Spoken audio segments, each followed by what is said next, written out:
there seems to be a lot of people upset that we didn't get any action or see any bloodshed this episode. What were your thoughts on the episode, and how did you feel about it? Well, I disagree with those people that it needed action. I thought it was a very good episode. Kind of wrapped this season up in a good way. Like, I love a cliffhanger, but like I also don't. Like, I feel like this was just good. This almost gives us a clean slate for the next season.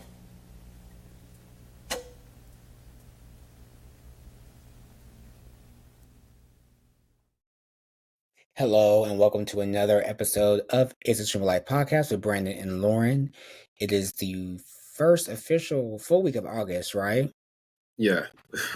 We are knee deep into the Olympics, so they've been pretty exciting. I haven't really paid attention to the opening ceremony, any of that, but the actual Olympics have been pretty interesting so far. Yeah, they've been good. They've been really competitive for one. A lot of the things. I think my favorite part of the Olympics is just seeing sports we wouldn't normally see. I think the only sport I only ever see handball every 4 years at the Olympics, and I think it's like the most amazing thing. It's like a playground sport with actual athletes. It's insane, but it's fun to watch. Yeah, everything from like shooting to wall climbing, like right. It's nuts. It's nuts. all for the goal. That's all the one guy like climbing the wall in like 4.7 seconds, which was like a new world record. It's like, how do these people train for this? Like, for that, yeah. How do you even know this is a sport? Like, right, exactly. It's insane. Yeah, I mean, they always say it's one time where the world can come together. But if anything, it's just puts them up against each other even more. Like, this is not going to bring unity. People are representing their countries. Like, right. They're very competitive. Very. Absolutely. But yeah, congrats to the U.S. making moves. Simone Biles. Yeah. All the track and field people. Noah Lyles, Gabby Thomas. Like, people are really making a name for themselves. So it's good to see. Yeah, definitely. And someone else making a name for themselves. We finally got the name of Kamala Harris's VP running mate announced today, which was Tim Walz, governor of Minnesota. And there was like a collective sigh of relief from everybody. As many thought she was going to go with Shapiro, but she went with Walz, who seems to be the more progressive candidate. He's done a lot of great things in Minnesota, and hopefully those great things will translate to policies they preach in their campaign and will shepherd in a win for the Democrats. Yeah. It feels like they're finally listening to the people for once. Yeah, right? Listen to your base. And I think that's why people are sighing. It's like, give us who we want to vote for, and we'll vote. The Republicans make it simple. They listen to every time. Their base. And Democrats are like, oh, you want universal health care? Gotcha. No! Like, listen to the base. Listen to the people that are going to experience the policy for years from now, not the folks that are in their 60s, 70s. Right. Let them move on and shepherd in some new blood to the party. So yeah, hopefully this starts a glorious march to November 5th. Yeah. But in other news, last week or the week before, some week recently since we met, San Diego Comic-Con occurred, and that's always when you get the latest news on the series and movies that are about to come out from different networks and brands and whatnot. DC was particularly absent as they didn't have a lot of movie stuff. I'm guessing they're going to save that for their own separate convention they do, DC Fandom. That's like a virtual thing. And that's where a lot of studios are sort of going to, since they don't have to rely on Comic-Con or other big name events in this world of streaming. But there were some highlights. DC, of course, announced The Penguin coming up in September, starring Colin Farrell. There was a new trailer that dropped that looked pretty good. Star Trek announced a new season of Strange Worlds, and a new movie It was supposed to be a series, but it turned into a movie starring Michelle Yeoh, so that should be interesting for all the Trekkies out there. Prime Video made their appearance with, talking about season 5 of The Boys, season 2 of Rings of Power. Have you watched Invincible yet? I think I kind of started it. I didn't really Well, get, yeah. Robert Kirkman, the creator of Invincible, said there are going to be at least 7 or 8 seasons of that show. Oh, wow. So they want to do like the Jesus. complete comic adaptation to screen. So that's going to be interesting. That show's pretty good. Season 3 should be coming in at the end of this year. Okay. Was there anything else Prime Video wise? Not really. But the big news, of course, was Marvel's return to Hall H, where they have the big premieres and everything. Right. At that time, Deadpool and Wolverine hadn't come out yet, so they streamed that for fans in Hall H. Oh, But wow. they focused primarily on the films. That Saturday was a presentation. So they had the cast of Captain America, Brave New World there, including Anthony Mackie, Harrison Ford, a few other cast members. They had recently dropped a trailer for that. They had news on the Thunderbolts, which is like Marvel's version of the Suicide Squad. So they had Florence Pugh, Julia Louis-Dreyfus, David Harbour appear. So that movie will be coming out in a few years. And then finally we had the official title for the Fantastic Four film, Fantastic Four, The First Steps. So this is Marvel's quote-unquote first family. And the film will be set in the futuristic 60s. So it's a totally different universe than 616, where everything's happening currently in the MCU. Yeah. But you have Pedro Pascal, Vanessa Kirby, Joseph Quinn, and Ebon Moss-Baccarat in the Fantastic Four. And they also announced the 2 Avenger movies. Previously, we knew that Kang was the big bad, but since Jonathan Majors couldn't keep his hands to himself, he was fired. Right. And Right. they've now switched to Avengers Doomsday, which will feature Doctor Doom and Avengers Secret Wars. Both of the films reunite Marvel with the Russo brothers, who will be directing both the Avenger films. And it was announced that Doctor Doom will be played by none other than Robert Downey Jr. Yeah. I saw that, and that was huge. That kind of, Yeah, it kind of shocked people. right, like broke the internet type of situation. Yeah, because we all know that he was Iron Man in the early years. He died at the end of the Endgame. Some people think this is something from the comics where in an alternate universe, Tony Stark becomes Doctor Doom instead. So we don't know if this is an alternate universe Doctor Doom or if this is the real Victor Don Doom. So we'll have to see how that goes. Yeah.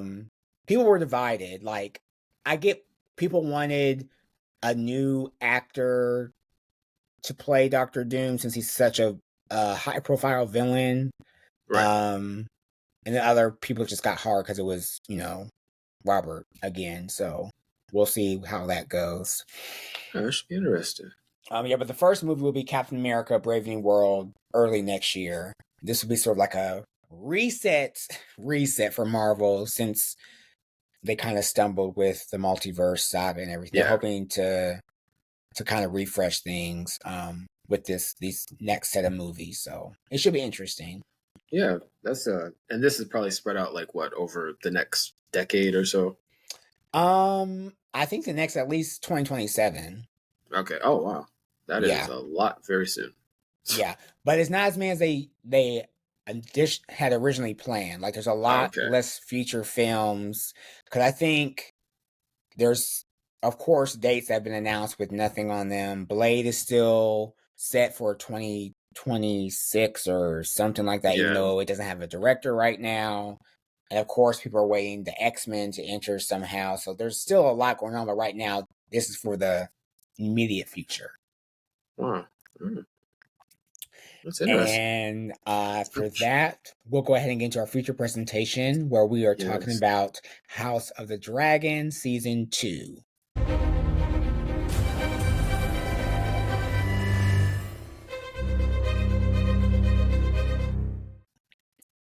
So we had the finale this week. entitled "The Queen That Ever Was," referring Yes. to Rhaenyra, who feels she had the throne stolen from her. First, let's just talk about this episode, and then we can talk about the season as a whole.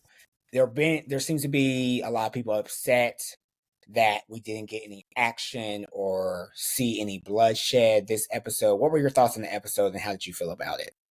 Well, I disagree with those people that it needed action. I thought it was a very good episode. Kind of wrapped this um, season up in a good way. Like I love a cliffhanger, but like I also don't. Like I feel like this was just good. This almost gives us a clean slate for the next season. Like we're not holding on to anything. We know what's going to happen start of season 3, and Mm-hmm. I like that. But as for the episode itself, I thought it was intense enough. The little bit where we're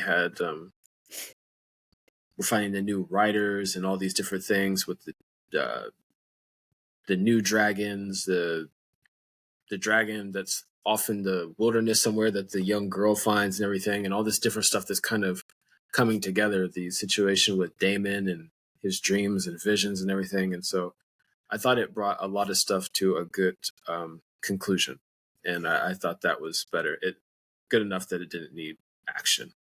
Yeah, I felt the same way. I thought everything people were set in their particular places where they'll lead off for season 3. Right, I agreed. I liked the stuff with Damon, him finally coming to a conclusion to where he stood with Rhaenyra. Um, I enjoyed everything with Aemon and Aegon and Alicent, and like how all that shaped. And then the final scene that Alicent came running to Rhaenyra, and sort of like a reverse of where we started a few episodes ago. I thought that was done really well. right, So yeah, I'm excited for season 3. They've already announced that season 3 will be all about the war, people, Dragonfire, and everything. So yeah, that should be exciting. Um, and then this season as a whole, I thought the season was solid. I know a lot of yeah, people feel unseasoned and just feel like they dragged it on too long. right. And why was Damon stuck in Harrenhal all the time? I loved everything with Damon. I thought that was a very interesting way to explore his character and sort of his inner demons. Yeah, because and I absolutely agree because I think we talked about this outside of the podcast, but when he's just there around Rhaenyra, he's just in a way. He's not doing anything. And to Right. have this kind of exploration of his character and his arc and his past and uh, what may be his future, it was very interesting. I saw a lot of people liking his parts to the video game Luigi's Mansion, like how he's just going around this dark castle. But no, I absolutely agree. The season was good. It did have less action, but I think the impact of these relationships being built and relationships falling and seeing how the different realms are taking shape and who's joining who, I thought that was very interesting and it played out well.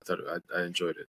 Yeah, I agree. And people tend to forget that like Game of Thrones did not have that many action scenes. Like they had Right, when there were battles, they were epic and long, but they were far and in between. A lot of the things were the political scheming, the right, whispering, the dialogue. Like that was Game of Thrones playing the game. It right. wasn't boom, boom, boom, hit them up. Like it wasn't very action driven. So I think people are getting a little confused at what this franchise is actually about. Sure, yeah, Um, and it kind of goes to another conversation around television as a whole.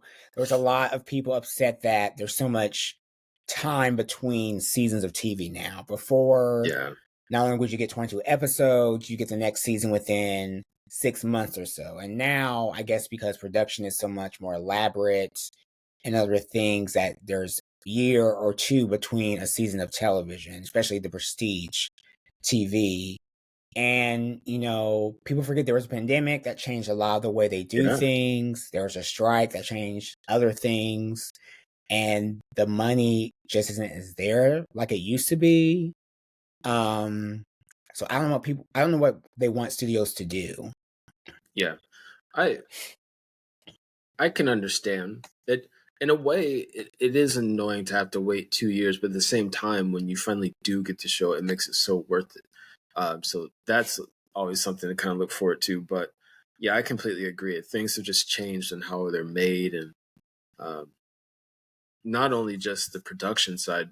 You got a show with 4 or 5 superstars. You got to get on their schedule. They've got other projects. Whether they're on stage or in different Right. movies. You've got to put that together and see.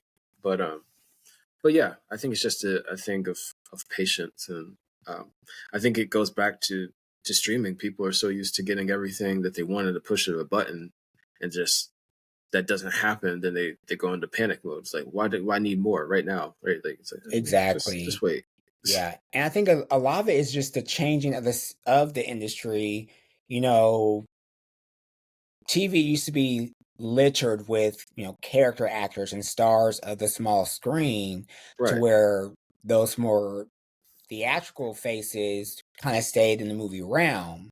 right, But that kind of changed with the rise of HBO and prestige television. Now movie stars are booking these TV roles, and it's going to take longer because they have yeah, crowded schedules. And TV has just sort of risen the bar to what we can expect from these productions. That's just absolutely, the basic line. Like, you guys demand, the best graphics and the writing and stuff. It's not going to come within 6 months of quickly, each other. yeah, It's just not. So, yeah, I don't know what to do about that. And if we have longer seasons, okay, but that doesn't mean we're going to get another longer season within 6 months. So we've got to, I don't right, know. I don't know what people want. They don't know yeah, what they want. They just know that they no, want it now. So yeah, I'll be here in 2026. We're ready for season three. Um, the showrunner Ryan Condo already announced that it's only going to be 4 seasons. So season three will be the war, and then season four will be kind of the conclusion of of where the family sort of loses power, and that's where you have the span of non-Targaryens until Daenerys in the present day of Game of Thrones. gotcha, gotcha. All right. And in the meantime, we are getting Knights of the Seven Kingdoms, which is another Yeah, spin-off series coming in 2025.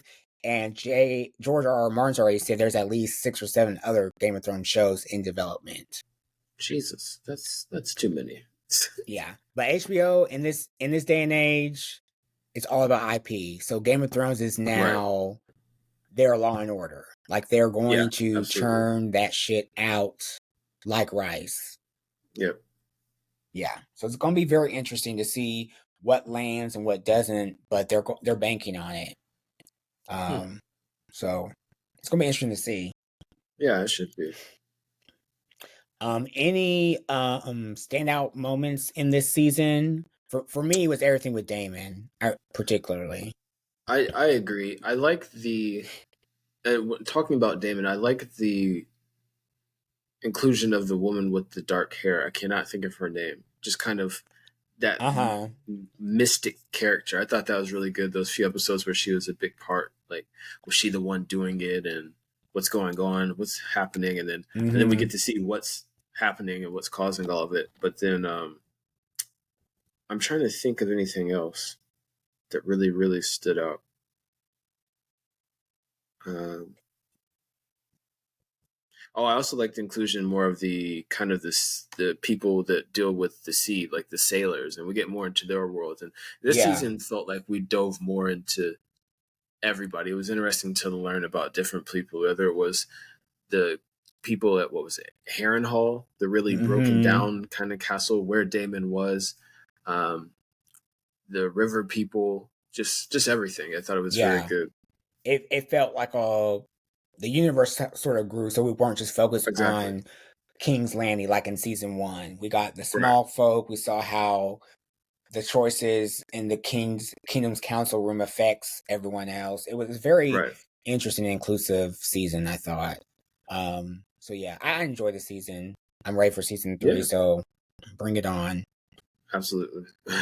So all episodes of season two of House of Dragon are available on Max. And season three will come in 2026. We're supposed to start production in early 2025. Mhm. And with that, we're going to go ahead and get into our streams of the week.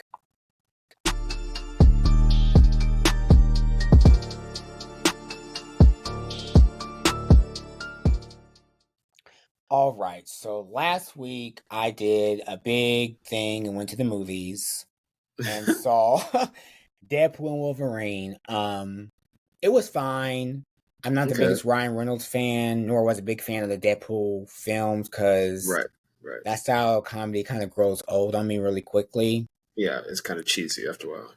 But this movie was great. It's broken a bunch of records for rated R movies, which people seem to feel that is some type of great accomplishment. I don't know. But it was fine. I thought Hugh Grant was great, again, as Logan, a character he's played in numerous films. And like many people have said, it's sort of like a swan song to the Fox era superheroes, basically. See, I gave it 3 stars. It's serviceable, it's enjoyable entertainment. Okay. And then August 1st, Prime Video's Batman Cape Crusader was released. This is coming from one of the creators of the 90s animated series, Bruce Timm. It's like a reimagining of what they wanted to do with the series back in the 90s, but couldn't do because of censorship and things of that nature. Right. It's really good. 10 episodes. It's following the early years of Batman, where Gotham's still not sure about what he is, if he's a man or a beast, and where he fits into the arm of justice. They took some kind of creative liberties to change some characters and their origin stories, but that's fine because that always happens in comics. But it's a really good show. On Prime Video, if you're into animation, only 10 episodes, and I think season 2 is already in the works, so nice. There'll be more to come.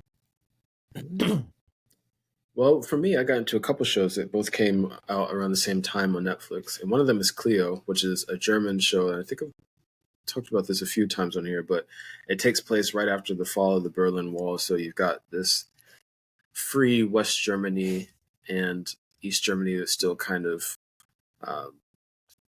in this like the death throes of communism, but it takes a humorous take on it. And Cleo is an agent who works for the party, kind of the government of East Germany, and she's broken away trying to find out more about her life. But this season was pretty good. It was a lot different.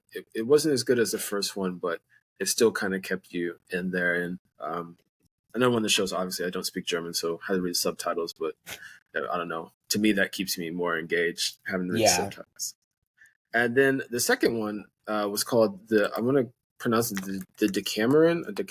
And this was on Netflix too. And I saw a preview and I was like, okay, this looks kind of silly, kind of like in my type of humor. But it takes place back in like the 1300s during the time of the Black Death or the plague. And it follows a peasant woman who is the servant to like the heir of a popular family, and they get called away to the countryside in Italy so that they can escape the plague. And then all of this random stuff, funniness just starts to happen. And I thought it was pretty good. I really enjoyed it. It was humorous and some new faces in there, but who else was in there that I think everybody would know? Why can't I think of his name? Hold on a second. Oh, Tony Hell. He was in there. Oh, okay. Yeah, he was one of them. Then for those people that watched Dairy Girls, Saoirse Monica, I cannot think of her last name for the life of me. I think it's Jackson was in there, and just a few other people. But yeah, it's pretty funny. I think it's 8 episodes, an hour each, and okay. No, but it was good. It was a good show.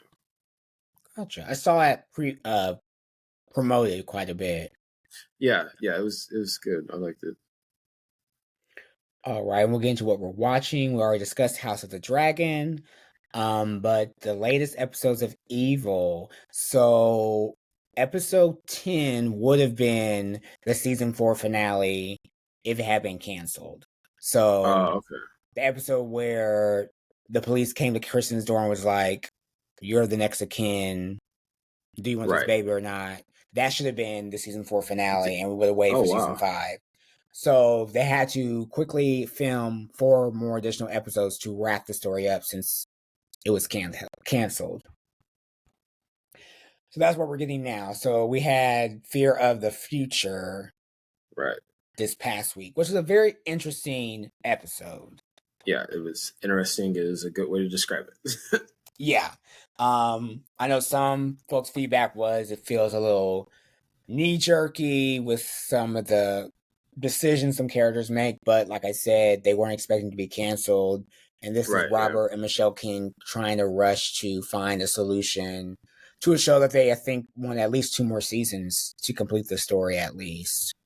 So what did you think of the most recent episode? I enjoyed it. Like you said, interesting was the best way to put it.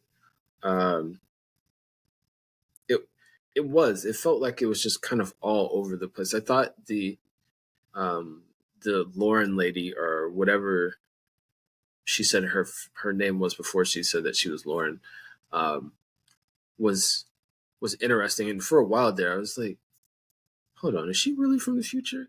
But Yeah. then as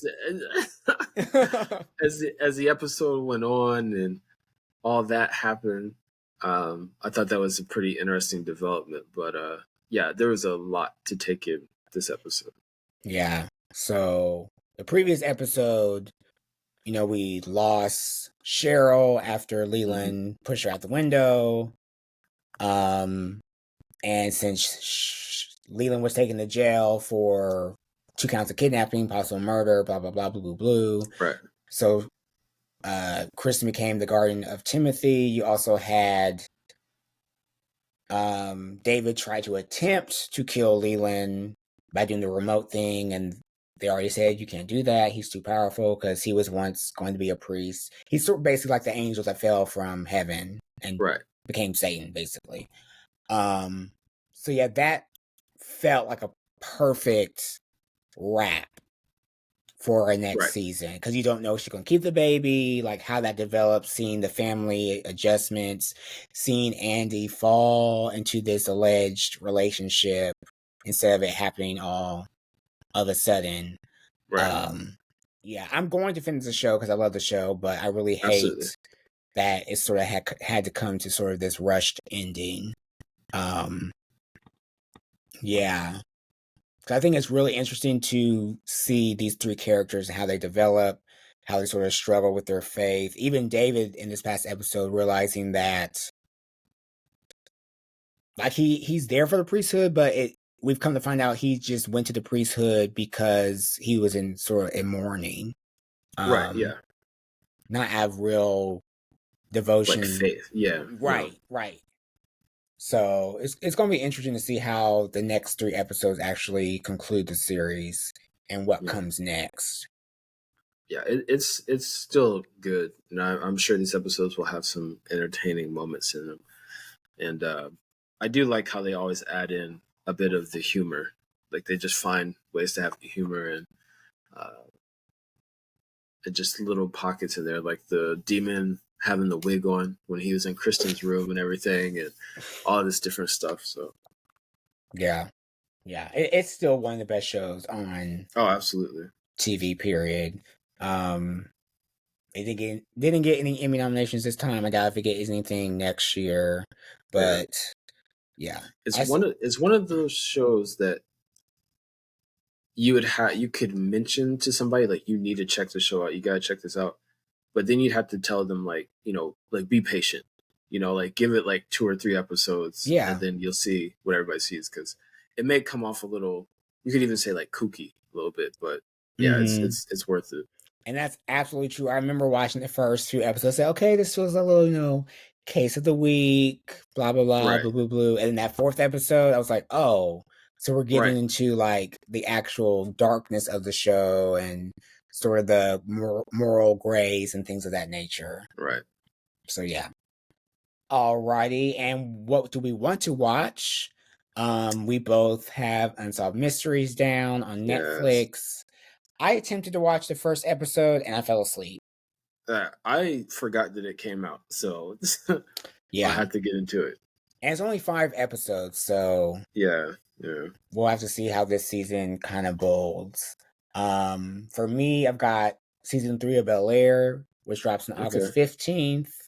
I have season 3 of Industry, which comes on Sunday, August 11th. And then Challengers is somewhere on streaming. I think it's MGM Okay. Plus.